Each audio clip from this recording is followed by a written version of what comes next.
Hello दोस्तों, ये बात तो आप लोगों ने सुनी ही होगी कि प्यार कभी मरता नहीं और अगर जिससे आप प्यार करते हो वो इंसान इस दुनिया से चला भी जाए तो फिर आपको उसके हेलुसिनेशंस आने लग जाते हैं, जिसमें वो इंसान आपको अपने पास नजर आता है और ये फीलिंग्स बिल्कुल रियल लगती है। हमारी ये स्टोरी भी कुछ ऐसी ही होने वाली है। तो चलो बढ़ते हैं हमारे फर्स्ट पार्ट की तरफ। एपिसोड के शुरुआत में हमारे मेल लीड टैंग जिंगशिंग की कब्र का सीन दिखाया जाता है और दूसरी तरफ हमारी फीमेल लीड सुशा को दिखाया गया, जो कि बहुत ज्यादा सैड थी क्योंकि आज उसके लवर टैंग जिंगशिंग की डेथ हो गई है और ये सभी लोग उसके फ्यूनरल पर ही आए थे। सुशा कॉफिन में टैंग जिंगशिंग की डेड बॉडी को देखकर सोच रही थी कि आज से 3 दिन पहले हम दोनों की शादी होने वाली थी। तुमने कहा था कि तुम जल्दी ही अब्रॉड में बिजनेस वर्क खत्म करके वापस आ जाओगे और फिर हम दोनों की शादी होगी। मैंने तुम्हारे लिए कितना खुशी से इंतजार किया। अब इस रियलिटी को मैं कैसे एक्सेप्ट कर लूं कि दुल्हन बनने से पहले ही मैं विधवा हो गई। तुम जानते हो ना कि मैं बिल्कुल भी स्ट्रॉन्ग नहीं, तुम्हें बुलाकर मैं अपनी जिंदगी में आगे कैसे बढ़ूंगी। बारिश में खड़ी उसके माइंड में यही सारी बातें चल रही थी, जबकि बाकी के लोग टैंग जिंगशिंग को दफनाकर वहाँ से वापस चले गए। बहुत टाइम गुजरने के बाद सुशा भी झुकते हुए उसके कब्र को किस करती है और फिर वहाँ से मुड़ते हुए वापस जाने लगी। लेकिन जैसे ही वो मुड़ी तो उसने देखा कि टैंग जिंगशिंग उसके सामने खड़ा था। उसे भी सुशा का ऐसे सैड रहना बिल्कुल भी अच्छा नहीं लगा और फौरन से उसका अम्ब्रेला हटाते हुए उसे फोर्सफुली किस करने लगा। इस वक्त तो सुशा भी सिर्फ उसे अपने करीब चाहती थी। नेक्स्ट सीन हमें अगली सुबह का दिखाया गया, जहाँ सुशा टैंग जिंगशिंग का नाम चिल्लाते हुए जाग उठी। तभी उसका एक दोस्त उसके पास आते हुए कहता है कि सुशा तुम उठ गई हो, और वो पूछने लगी कि मैं यहाँ पर कैसे आई। हुजियान ने बताया कि कल तुम कब्रिस्तान में बेहोश हो गई थी, जबकि सुशा उसकी ये बात सुनकर सोचने लगी कि कल की वो किस मुझे इतनी रियल क्यों लगी, जैसे टैंग जिंगशिंग मेरे पास ही हो। प्रेजेंट में हुजियान उसे समझा रहा था कि देखो सुशा, हम मरे हुए लोगों को जिंदा नहीं कर सकते, तुम्हें भी इस रियलिटी को एक्सेप्ट करके आगे बढ़ना होगा। और हाँ, मैंने तुम्हारे लिए एक वर्ल्ड टूर बुक करवाया है, तुम्हें इस पर जाना चाहिए, तुम इसे अपने लिए हील होने का एक चांस समझ लो। नेक्स्ट सीन हमें 6 मंथ्स बाद का दिखाया गया। सुशा वर्ल्ड टूर से वापस आते हुए दिल ही दिल में कह रही थी कि 6 महीने गुजर गए लेकिन मेरे दिल के अंदर का दर्द अभी भी कम नहीं हुआ। टैंग जिंगशिंग, अब मैं मजीद इस तकलीफ से नहीं चुप सकती और इस शहर में मुझे अब तुम्हारे बगैर ही रहना होगा। ये सब कुछ सोचते सोचते वो घर में इंटर हो गई थी और सोफा पर बैठ जाती है। उसे ये तक ख्याल नहीं आया कि उसने किसी के लैब पर सर रख दिया, वो भी कोई और नहीं बल्कि टैंग जिंगशिंग ही होता है, जो कि इसे कहने लगा कि ओह हेलो लड़की, ये तुम क्या कर रही हो। चूशा ने जब उसे देखा तो शॉक्ड हो जाती है कि क्या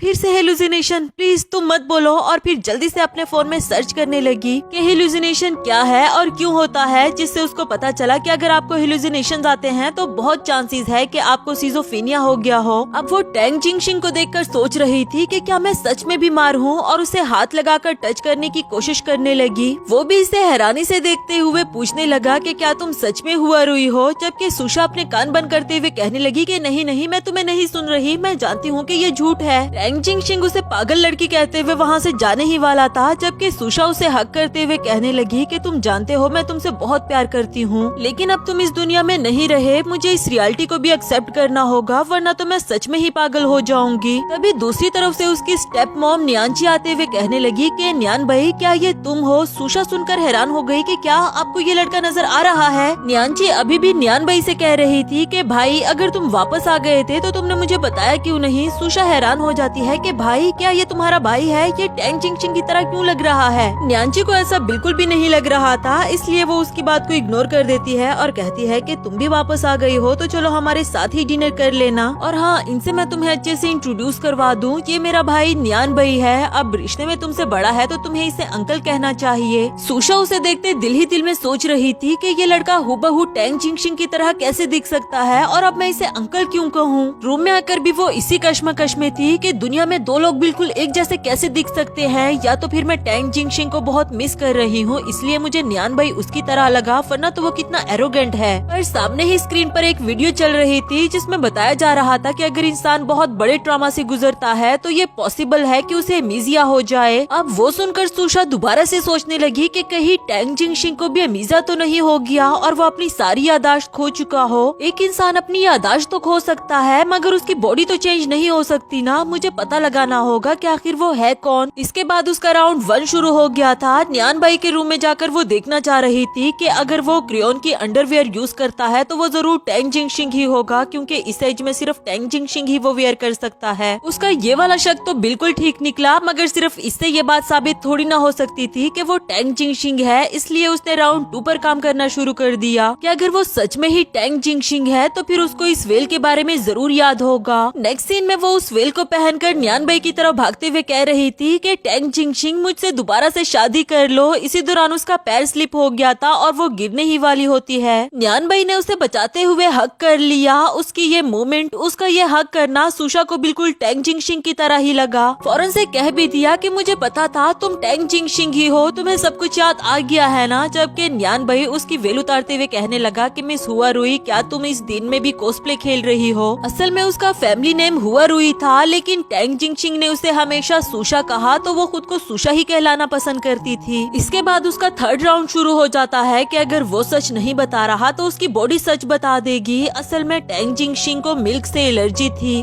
सुशा उसे मिल्क का गिलास देते हुए कहती है कि अगर आपने इसे पी लिया तो मैं समझूंगी कि आपने मुझे माफ कर दिया। न्यान भाई उसे पी लेता है और सुशा उसे हक करते हुए कहने लगी कि देखा, तुम लैक्टोज इंटॉलरेंट हो। मुझे पता था कि तुम टैंग जिंगशिंग ही हो क्योंकि तुम दूध नहीं पी सकते। क्यों झूठ बोला तुमने मुझसे? न्यान भाई उसको खुद से दूर करते हुए कहने लगा कि तुम पागल वागल तो नहीं हो गई? मैंने तुम्हारी अपॉलजी एक्सेप्ट की, मैंने दूध को पिया, अभी भी तुम खुश नहीं हो? सुशा बेचारी उसे क्या ही कहती, अगेन सॉरी करके वहाँ से भाग निकली। आफ्टर दैट रूम में आकर उसने टैंग जिंगशिंग का सामान ओपन किया। उसमें से एक बाल निकालते हुए कहने लगी कि अब आखिरी ऑप्शन बचा है डीएनए टेस्ट करवाने का और ये उसका फाइनल राउंड होने वाला था। इसके बाद वो चोरी छुपे न्यान भाई के पास जाकर उसका एक बाल लेना चाह रही थी, मगर उसने पिक्चर क्लिक करते हुए इसे पकड़ लिया था और ये बहाना करते हुए कहने लगी कि मैं सोच रही थी आपको हेडेक हो रहा होगा, क्यों ना अंकल मैं आपका हेड मसाज कर दूं? मैं बहुत अच्छा मसाज करती हूँ, सच में। आप यहीं पर रुके, मैं जल्दी से ऑयल लेकर आती हूँ। आफ्टर दैट मसाज के दौरान चूषा कोशिश कर रही थी उसका एक बाल उतारने का, लेकिन उसे बिल्कुल भी मौका नहीं मिला और आखिरकार न्यान भाई कहने लगा कि चलो बस कर दो, मसाज हो गया है। बेचारी चूषा का मकसद तो अभी पूरा हुआ ही नहीं था, इसलिए वो इसे जबरदस्ती रोकने लगी कि नहीं नहीं, अभी कहाँ, अभी तक तो मैंने आपको अपनी सारी टेक्निक्स दिखाई ही नहीं। इस जबरदस्ती के चक्कर में उसने एक और कांड कर दिया कि सारा का सारा ऑयल न्यान भाई के मुंह पर गिरा दिया और फिर उसे देखकर इसे हंसी भी आने लगी। लेकिन अभी भी वो बाज नहीं आई। जब न्यान भाई शावर लेकर बाहर निकला तो ये उसके सामने ही खड़ी थी कि क्यों ना मैं आपके बाल ड्राई कर दूं, क्योंकि मैं चाहती हूँ कि आप मेरी अपॉलॉजी को एक्सेप्ट करें। ये कहते कहते वो स्लिप होकर नीचे गिर गई और साथ ही साथ उसके टॉवल को भी नीचे गिरा देती है। हाय बेचारी, माफी मांगते मांगते उसने दूसरा कांड कर दिया था। इवन के न्यानचे ने भी आकर ये वाला सीन देख लिया था और कहने लगी कि ये हो क्या रहा है। न्यान भाई भी गुस्से में चिल्लाते हुए कहने लगा कि हो रुई, मैं तुम्हें छोड़ूंगा नहीं। जबकि चूषा उठकर वहाँ से भागते हुए कहती है कि कुछ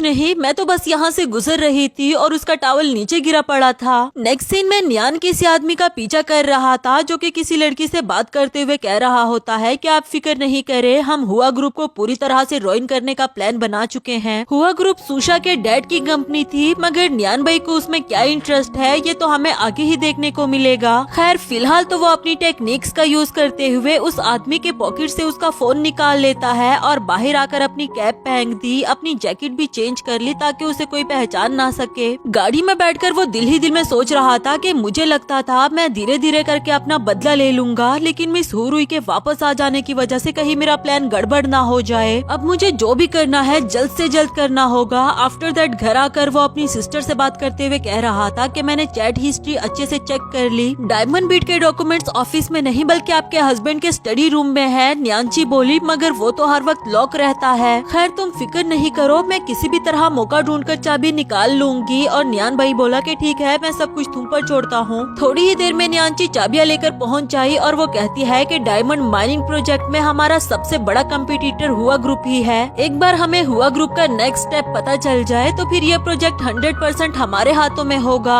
न्यान भाई चाबी को साइड पर फेंकते हुए कहने लगा कि अभी तो मैं स्टडी रूम में जा नहीं सकता क्योंकि तुम्हारा हस्बैंड घर है। और वो कहने लगी कि कोई बात नहीं, कल हम दोनों बाहर जाने वाले हैं तो तुम पीछे से अपना काम कर देना। ये बातें अभी चल ही रही थी कि ऊपर से लाइट ऑन हो गई और ये दोनों तो काफी ज्यादा डर जाते हैं। वो कोई और नहीं बल्कि सुशा थी जो कहने लगी कि माफ करना, मुझे जरा भूख लगी थी, बस ब्रेड लेने के लिए आई हूँ, आप दोनों अपनी कन्वर्सेशन को जारी रखो। न्यान भाई ने देखा कि उसने तो चाबियां ब्रेड के पास ही फेंकी हुई थी। अब इससे पहले कि सुशा उसे देख पाती वो जल्दी से सुशा का हाथ पकड़कर उसे घुमाते हुए अपनी तरफ खींच लेता है। सुशा को बिल्कुल टैंग जिंगशिंग वाली वाइब्स आ रही थी। जबकि न्यान भाई अपनी सिस्टर से कहने लगा कि आप प्लीज अपने रूम में जाकर आराम करो, मुझे इससे प्राइवेटली कुछ बात करनी है। उसके जाने के बाद सुशा इससे पूछने लगी कि ये तुम क्या कर रहे हो, और ये बोला कि यकीनन वो लड़की तुम ही थी। सुशा फिर से पूछने लगी कि कौन कौन लड़की। न्यान भाई बताने लगा कि आज से 6 महीने पहले मैं कब्रिस्तान गया था अपने एक दोस्त को विजिट करने के लिए, और वहाँ एक पागल सी लड़की ने मुझे पकड़कर किस करना शुरू कर दिया। क्या वो लड़की तुम ही थी? सुशा उसकी ये बात सुनकर हैरान हो जाती है और सोचने लगी कि क्या वो इल्यूशन नहीं था, और फिर उसको खुद से दूर करते हुए कहने लगी कि क्या वो तुम थे? मुझे क्लियरली याद है कि तुमने मुझे किस करना स्टार्ट किया था। इसी दौरान उसे याद आया कि यहाँ पर तुम और मैं का तो सवाल है ही नहीं, बल्कि मैंने इस अंकल को टैंग जिंगशिंग समझकर किस किया। कितने एम्बेरसमेंट की बात है। न्यान भाई बोला कि सच बताऊं तुम में किसिंग करने की एबिलिटी बिल्कुल भी नहीं है। अब कहने को तो मैं तुम्हारा अंकल हूँ, वरना तो मैं तुम्हें सिखा देता। बेचारी सुशा बहुत ज्यादा एम्बेरस थी और कुछ भी कहे बगैर दबे पांव वहाँ से निकल गई। इधर न्यान भाई शुक्र अदा कर रहा था कि उसकी नजर चाबी पर नहीं पड़ी। इधर सुशा रूम में आकर सोच रही थी कि क्या तुम सच में ही टैंग जिंगशिंग नहीं हो।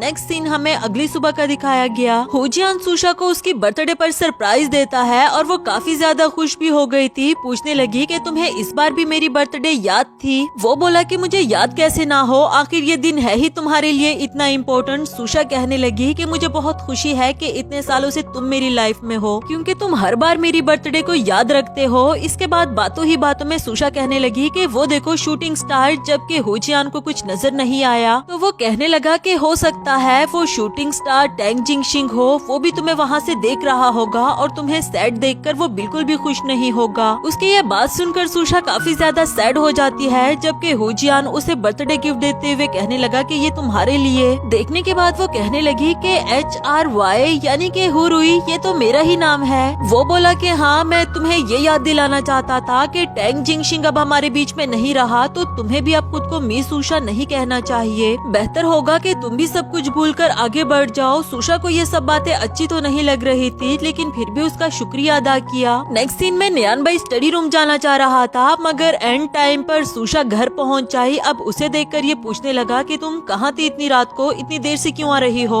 ये बोली कि आपने इस तरह से मुझ पर नजर रखना कब से शुरू कर दी? और वो बोला कि अब तुम्हारे पेरेंट्स घर पर नहीं है, तो मैं तुम्हारा बड़ा हूँ, तुम्हारा अंकल हूँ, तो फिर मेरा फर्ज बनता है कि मैं तुम्हारी सेफ्टी का ख्याल रखूं। सुशा उसे जवाब देना तो नहीं चाहती थी, मगर फिर भी कहने लगी कि आज मेरी बर्थडे है और मैं फ्रेंड्स के साथ सेलिब्रेट कर रही थी। मिस्टर अंकल, क्या आपके लिए इतना जवाब काफी है? और फिर आगे चलने लगी। न्यान भाई सोच रहा था कि आज किसी भी तरह मुझे वो कॉन्ट्रैक्ट लेना होगा, तो दिल ही दिल में प्लान बनाकर उसे रोक लेता है कि अगर आज तुम्हारी बर्थडे है तो क्यों ना हम दोनों भी सेलिब्रेट करें। मैं यूएस से एक अच्छी वाली वाइन लेकर आया हूँ, चलो उस बोतल को ओपन करते हैं। सुशा भी इसके लिए मना नहीं कर पाई। नेक्स्ट सीन में काफी सारी वाइन पीने के बाद भी सुशा ड्रंक नहीं हुई, तो वो कहने लगी कि मेरे ख्याल से तुम्हें किसी ने अच्छी वाली वाइन कहकर स्कैम किया है, क्योंकि ये तो हमारे पास वाले स्टोर की ड्रिंक लग रही है। न्यान भाई बोला कि मुझे क्या पता था कि तुम इतनी अच्छी ड्रिंकर होगी, और दिल ही दिल में वो सोच रहा था कि हर हाल में इसका ड्रंक होना जरूरी है, वरना तो मेरा काम कैसे होगा। इसलिए वो कह देता है कि मेरे पास कुछ और वाइन भी है, चलो उसे ट्राई कर देते हैं। नेक्स्ट सीन हमें कुछ देर बाद का दिखाया गया, जहाँ सुशा पूरी तरह से ड्रंक हो चुकी थी। अब वो न्यान भाई को भी टैंग जिंगशिंग समझने लगी थी। उसे कहती है कि तुम्हें पता ही नहीं कि मैंने तुम्हें कितना मिस किया,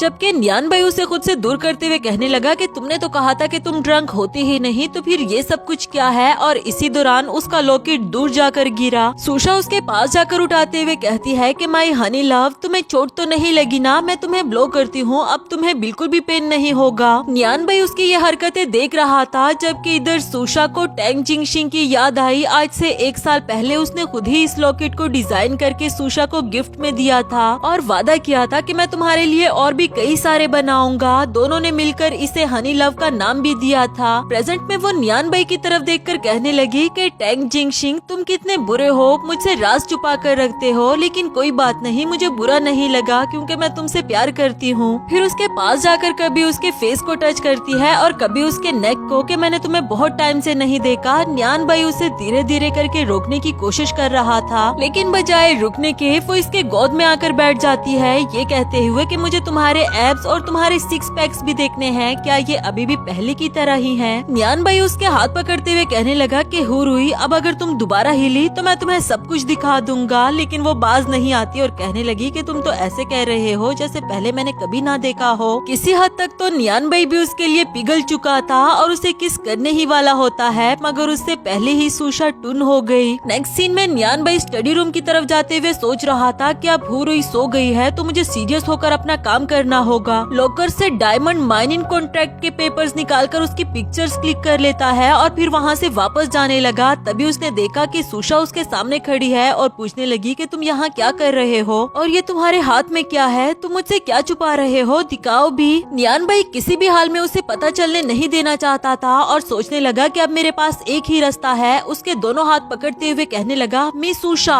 ये मैं हूँ टेंग जिंगशिंग, क्या तुम्हें मैं याद नहीं। सुशा उसकी ये बात सुनकर उसी में ही खो गई थी और कहने लगी कि टेंग जिंगशिंग, मुझे पता था कि तुम वापस आओगे, तुम मुझे छोड़कर क्यों चले गए थे। ये कहते हुए वो ऊंची ऊंची आवाज में रोने लगी। हाथ छुड़ाते हुए उसे हक कर दिया कि तुम कितने बुरे हो, तुमने मुझे छोड़ दिया था, तुम्हें मेरी जरा परवाह नहीं। नियान भाई को भी उसके लिए काफी ज्यादा बुरा लग रहा था। उसे संभालते हुए कहने लगा कि मैं वापस आ गया हूँ, तुम रोना बंद करो, अब मैं कभी भी नहीं जाऊंगा तुम्हें छोड़कर। सुशा उसे फोर्सफुली किस करने लगी कि मैंने तुम्हें बहुत मिस किया, अब मैं तुम्हें कहीं जाने नहीं दूंगी। नियान भाई ऐसा नहीं चाहता था क्योंकि वो जानता था कि सुशा इस वक्त ड्रंक है। काफी कोशिश करने के बावजूद भी वो सुशा से खुद को नहीं छुड़ा पाया और आखिरकार वो भी विलिंगली इसे किस करने लगता है। दोनों का ये रोमांटिक मोमेंट रूम में भी आकर शुरू हो गया। नियान भाई उसे एक बार फिर से वार्न कर देता है कि अगर तुम इसी तरह मुझे अपनी तरफ खींचती रही तो मैं कुछ भी कर जाऊंगा। असल में वो सुशा को डराना चाह रहा था, मगर सुशा कहने लगी कि मैं तुम्हें फ्री हैंड देती हूँ, तुम कुछ भी कर सकते हो। लेकिन ये मोमेंट ज्यादा देर तक नहीं चल पाया क्योंकि सुशा ड्रंक थी और वो दोबारा से टुन हो जाती है।